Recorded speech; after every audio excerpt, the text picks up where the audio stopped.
And we are live on the ESPN app worldwide as well on smart speakers by simply saying play ESPN 1063. And there we are live worldwide, absolutely free. There he is, the new king of all UFC media, Dean Thomas, present and accounted for. Presente. That's the limitations of his Spanish, unfortunately. And Christina. I am here. Tina. Who earlier this week it was determined I will be officiating her wedding because she lost the bet about Tim Tebow making the Jacksonville Jaguars squad. Oh, yeah. We'll see. We'll see about that. Our next guest has had quite a month, as you might imagine, with the release of the Netflix series Cocaine Cowboys, The Kings of Miami. As I said, this man lived it, he survived it, he did his time, and now he's sharing and inspiring even more people. He's the creator of The Narco Mindset, the author of Coming Clean, the true story of a cocaine drug lord, and evolution of the ultimate narco mindset. He is Dr. George Valdez, Ph.D., and he joins us now live on the home team. George, good afternoon, sir. How are you? Hey, I'm doing well, Josh. Nice talking to you. It's nice to talk to you as well, my friend. As soon as we turned on the first episode of Cocaine Cow, Billy Corbin, longtime friend of the show, used to listen to the show a little bit. He's a guest regularly on, well, not regularly, he used to be on occasionally on the show. But as soon as it premiered, I see this fella in a blue suit with an impeccably tailored fit who has the pocket square folded perfectly, and I realize this man has to be an inspirational or motivational speaker because it's not just what he says and how he says it, he knows how to communicate with people. Is that something you always had your whole life or you developed later on as a skill? You know, one of the things is I've always been able to make friends, and of course I'm 65 now, so I come from the old school that when you trust somebody, you become their friend for life. But, you know, as really a lot of my public speaking started happening when my book first came out in 1998, 2000, and Coming Clean. And then I began to do events all over the United States. And I gave a lot of keynote address. And I don't know, I guess for Cubans, speaking comes naturally. I guess that's fair to say. Dr. George Valdez is joining us on the home team. Cocaine Cowboys, The Kings of Miami is streaming on Netflix. This was your cartel, right? This was your operation that was then handed over to Willie and Sal. Why don't we start at the very start? How does a young man like you, and you were a very young man at the time, how do you become involved in the cocaine trade in the first place? How does that happen? Well, you know, the interesting thing, Josh, is that I was a nerd. If you look at a picture of me when I first started to join that group that went on to become known or to be called the Medellin Drug Cartel, because it was not when I started. You know, I was a nerd. I had like very, very clear lines, a vision of what I was going to do with my life, the lines I was not going to cross. I mean, by the age of 20, all the alcohol I drank in my life, it was less than a teacup. You know, I was the youngest employee at the Federal Reserve Bank at the age of 17. Went to University of Miami on full scholarship at 17. And I worked full-time at the bank and went to school full-time at the university because I had a vision. I would graduate by 20. I'd take a couple of years off to save money. And then I would go ahead and go to law school, and I'm going to be a millionaire at the age of 30. But very straight. No drugs, no nothing in my life. You know, I was an athlete. I wanted to be a professional baseball player when I was young. Mm-hmm. And unfortunately, I had knee problems, so I was a catcher and then did not make it. But ended up being that when I was getting ready to finish Miami, my accounting professor, who had worked for, Price and Waterhouse, moved from Michigan to Miami. He did not speak the language of heaven because, we're going to be speaking Spanish in heaven, right? Mm-hmm. So he did not speak the language in Miami, so he was pretty lost. And he's like, hey, George, come work for me. I'll give you a secretary office, all that good stuff. Lord and behold, the first client he gave me was this grocery store. And I always wanted to be on my own. That was my dream. And like my father. So first I walk in there and I see $100,000. Now I'm 20 years old. I'm like, I've never done nothing wrong in my entire life. Anyway, one thing led to another. It was a little front for this group of drug dealers. Eventually, they asked me when I realized that they were drug dealers. The third time that I deposit first time 175,000 in a grocery bag. I take it to Barnett Bank back then.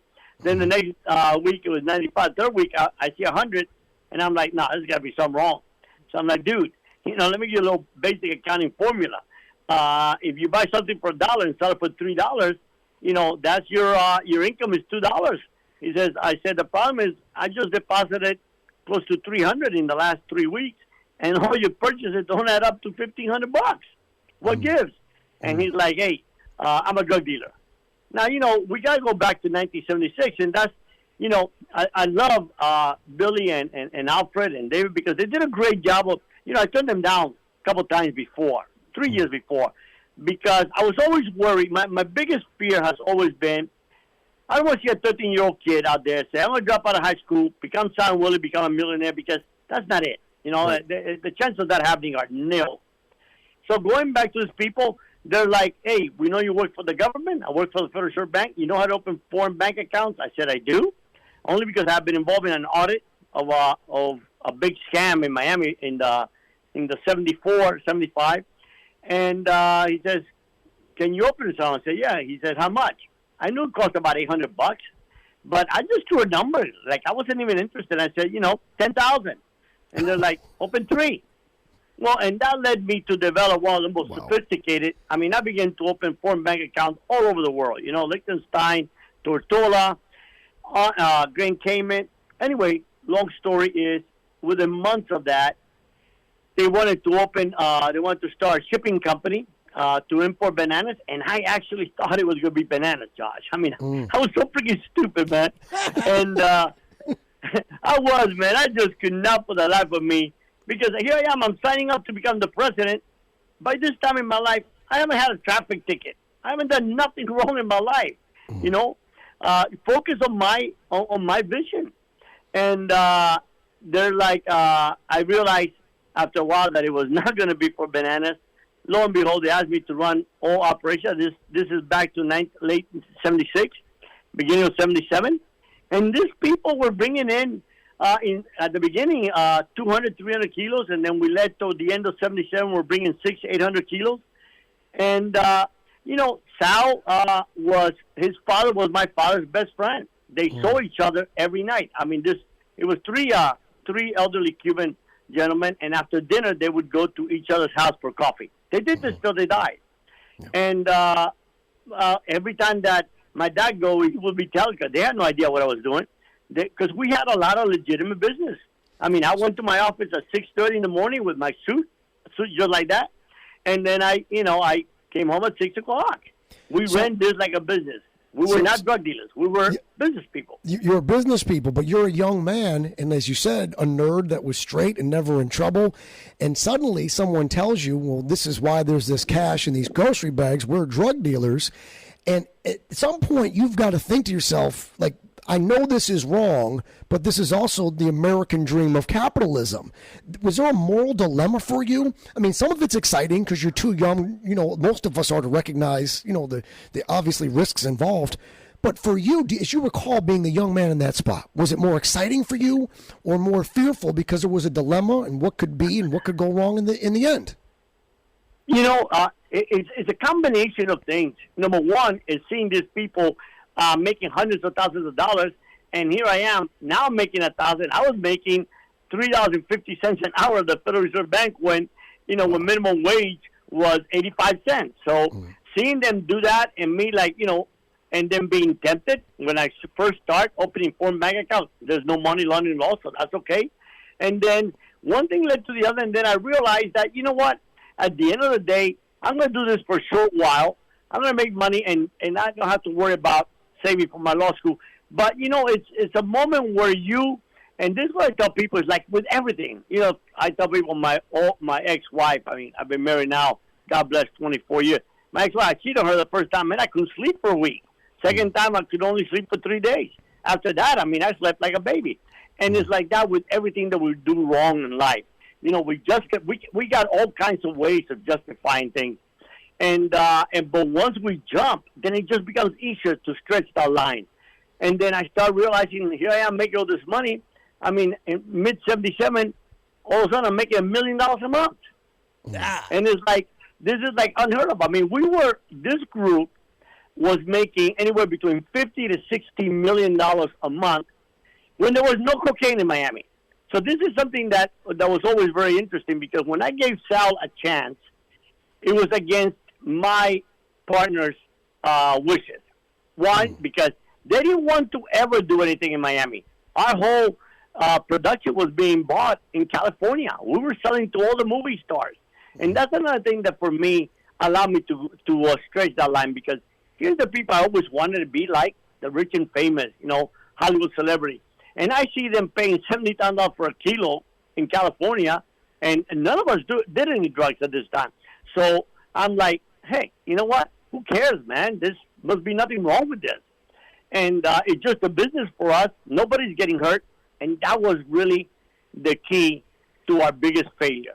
The George, justification that nobody was getting hurt. That no one's getting hurt. It's easy to do. We all do it. We all justify because we have that bias, confirmation bias of what we want things to be, so we fool ourselves to believe as such. Dr. George Valdez, now PhD, NarcoMindsetAcademy.com. His story is the Cocaine Cowboys, Kings of Miami story. He is the man in the impeccable blue suit with the perfectly folded pocket square that is telling the truth. How old were you when you were making, just in perspective, you said $1 million a month. This is cash. So obviously it's you got to spend cash, but how do you store cash? You can't necessarily deposit. How old are we talking about? You're what, 21, 22 years old? I was 21 years old when I made my first $1 million. And this is when people were selling grams at the discos in Miami. Just to put in perspective, imagine Operation Video Canary that you see that they portray so well, and that 120 some odd people. These people were selling nothing. Our group by this time was bringing in 600-800 kilos a month, and no one even knew our name. What would be the street value? We ran it like a business. Well, absolutely. What would be the street value today, to put in perspective, of 800 kilograms of cocaine? What's the value on that today in cash? Well, imagine back then at the wholesale. This is like, forget about getting it to the Thousand Willie that would buy it, cut it, and resell it. We were generating between $50 and $75 million. 1977 money. I don't know what that is today. 800 million? Yeah. Well, let's put it in perspective. You can buy a beautiful home in Miami, 4 bedrooms, for $25,000 to $35,000. Mm-hmm. Wow. Back then. So yeah. Yeah. I mean, I bought a Corvette for $21,000. Yeah. It's about $1 billion almost. Wow. Yeah, really, the amount of money we're making was ungodly. It was, and honestly, we were actually depositing it in the banks in Miami, because I make relationship with the bank manager. What's he making? A couple grand a month, and I'm giving him 1%. If I deposited $50 million, they just made $500,000. I mean, it's like it was crazy. It was like unbelievable. So the banks in Miami were laundering. There were certain, we know some folks got in trouble for that as well, but there were bank executives that were willing to take the risk of laundering that money. They were just getting a higher cut, correct? Oh, yeah, without a doubt. And remember now, there's no money laundering laws at this time. Right. Some of the money laundering laws came on in late 79. So you could go and deposit. It's not like you could only deposit $10,000 and then report it. Back then, you deposit whatever you want. And then I had to set up, a pretty crazy scheme where I would take that money and wire it to 3 different banks overseas in different countries, and then that'd be wired, because that was actually the hardest of all. Our entire operation was the money, handling the money. That was like the bringing in the cocaine. We're bringing it to Miami International Airport with customs. You see all them people bringing to the Bahamas? Josh, I never brought a gram to the Bahamas in a boat or anything like that. We're coming straight to the U.S. And we had customs people paid off. We had sheriffs paid off. We had everything. Literally, when I went to, I got arrested in Panama, as you probably know, trying to make a deal with the president of Bolivia. And at that time, when I was arrested, we crashed in Panama, and I was tortured for 28 days where I bled for 5 years every time I went to the bathroom. And, and literally, Noriega it's a miracle that I'm alive. I was brought to the United States April of 1979 and charged with heading the largest drug conspiracy in the history of America, You see all them lawyers that Sal had? They were my lawyers, and except for Roy Black, and literally I had $1 million worth of lawyers, and they couldn't even indict me in Miami, the Southern District, the Middle District, Northern District. Then they set me up with a case in Macon, Georgia, which I'd never been to, and gave me 15 years. But when I came to Miami, now I'm 23 years old. I had just turned 23 literally 2 months ago. And all of a sudden the government is asking for $7 million. I mean, literally, I looked around wondering, like, is there a serial killer somewhere here? Because, I mean, a big bomb back then was $20, $30. I'm like, and my daughter said, no, that's you. I said, holy cow, I don't have a traffic ticket. I work for the government. I have a college degree. What the hell's wrong with these people? They ended up giving me $2 million bond. And, I ended up getting convicted 15 years. Never told on anyone. I took all those tortures and went off to prison. And the sad part was when I came out, I didn't have to do anything. I was a millionaire. We had construction company, we had airlines, we had ranches, we had a lot of stuff. This is before. I mean, the only reason, if you see Chris Clark talk about it, the only reason they found out about me was because one of the guys in Sal's hit list, Mel Kessler, my attorney, who of course at that time we make the mistake of telling him everything, was telling on me to get off the case. And I didn't even know that for literally it was 10 years before I even found out.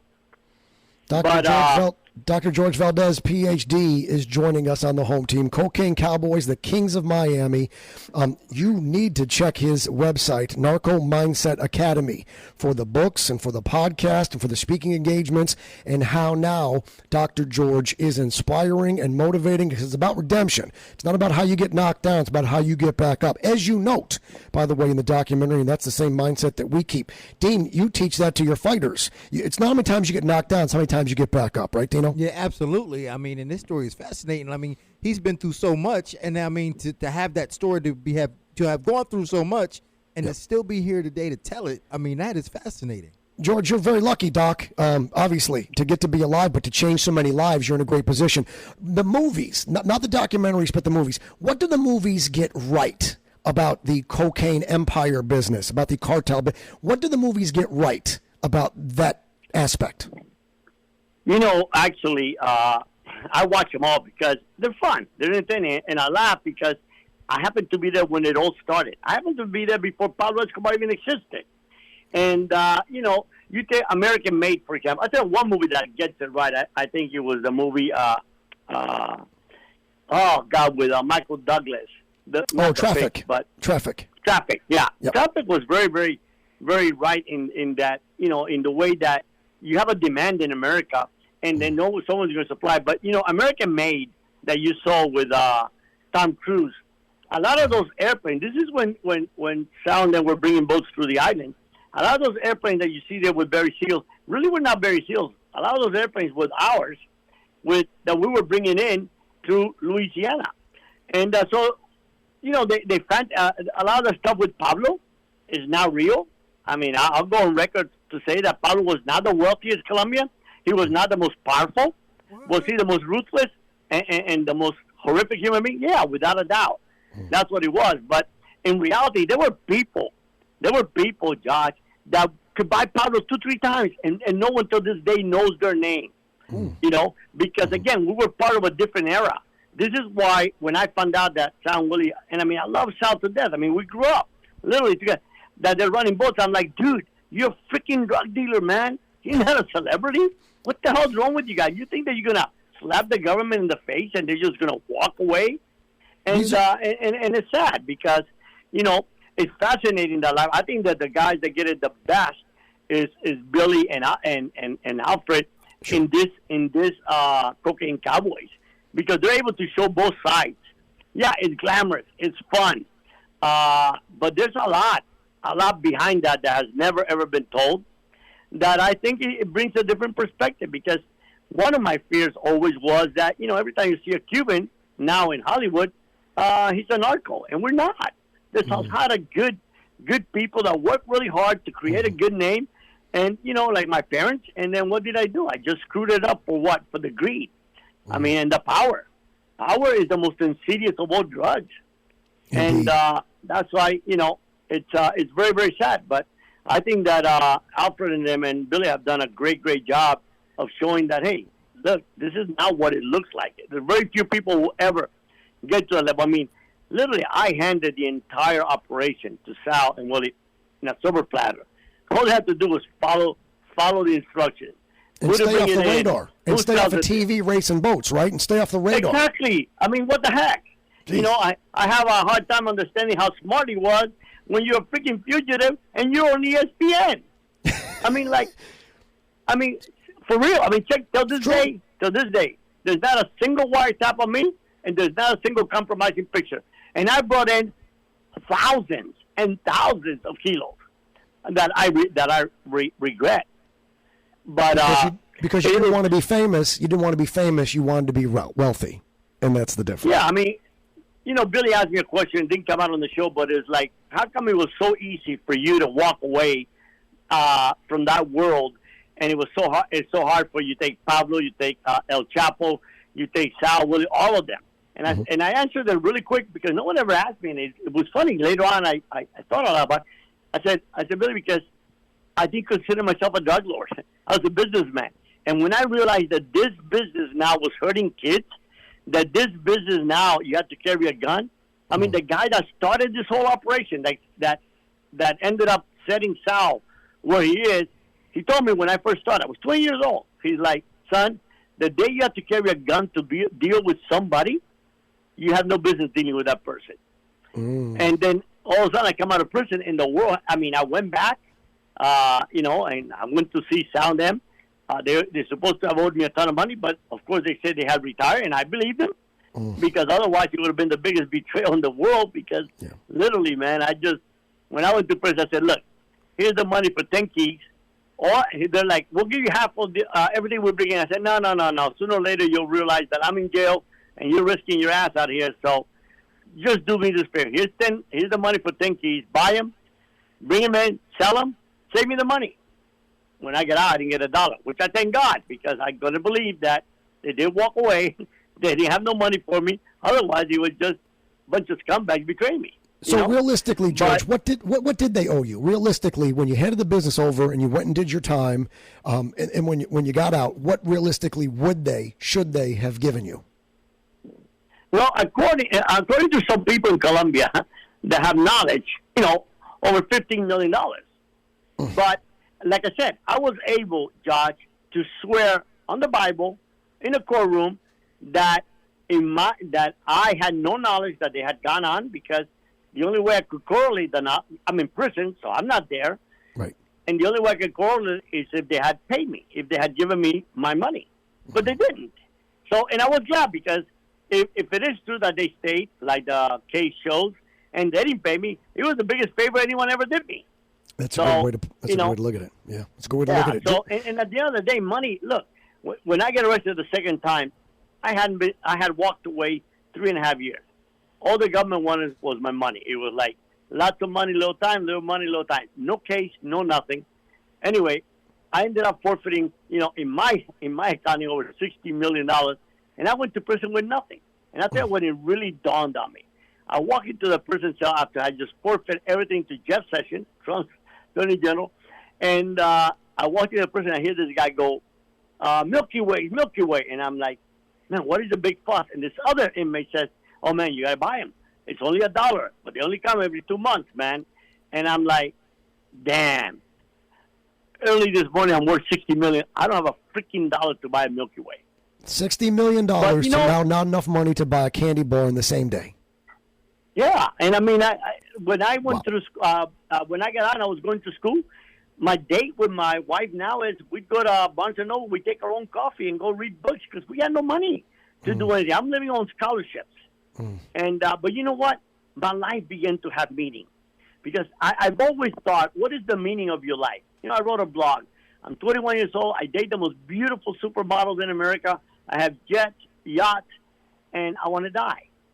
And I want to die because in reality, when you think about the crazy things we did, is this old saying that I say is, you know, the thrill.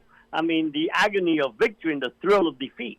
You know, in the old days, it used to be most bank robbers were caught at the robbery site. They would come back, and I'm like, you know, I'm miserable. I hate my life. I adore my mom, and I treat women like crap, like they mean nothing. And inside, I knew that I was better than that, and that's not what I was brought up to be. I tell parents, teach your kids a true north. They might deviate, but as long as they know what true north is, they will come back. And I thank God that I did, and they did me a favor when they busted me and sent me back for another 5 years. And then there I just started to go to school and to become better. Inmates used to say, hey, George, you got to sleep 12 hours a day. If you sleep 12 hours a day, you sleep half of your sentence. I'm not, no, if I sleep 12 hours a day, I waste half of my life. And I get up at 5:30 and I studied, taught myself Greek, finished another bachelor's, half of my master's, came out, did a PhD. I was named a Hispanic doctoral student in America by the Pew Foundation. Wow. And then my dad died. And when he died, I realized, man, I'm missing him so much because my dad was my best friend in the whole world. And I'm like, he never gave me anything, but he gave me his time. I left my teaching career, moved to Georgia to be a full-time dad to my kids, and started a company from scratch. And I built it in 10 years into a multi-million-dollar national, international company. And then I retired, and I dedicated my whole life sending books to prisons. We sent 65,000 so far this year. Every book is read by 10 inmates, and it gives them hope that there is hope, that there is redemption, that you're not defined by your past. And like you said, it does not matter how many times you get knocked down. Life will knock you down over and over and over again. What matters is that you realize you're not going to stay down. You're going to get up. No matter how much Noriega and his goons, we were handcuffed naked in this pure concrete place. They come in and beat us till we pass out. But you know what? When we came through, we stood up. And we're like, come on, you son of a bitch. Beat us again, because it doesn't matter. And because that's what life is, right? And that's what defines true success, when you don't give up. When I was about to be released from prison, the counselor said, why are you going to go home? You're a legend here. Everyone loves you, respects you. What are you going to do? Where are you going to be hired? And I was joking with him. I'm like, hey, listen, the Bible says I'm going to have favor before kings. He said, there's no more kings anymore. I said, yeah, the President of the United States is the king. Oh, it'd be a cold day in hell, Valdez, before you are anywhere near the president. Well, 3 years later, I had White House clearance. Spoke before Congress, and it's because at the end of the day, America, Josh, are really good at knocking anybody that's on top.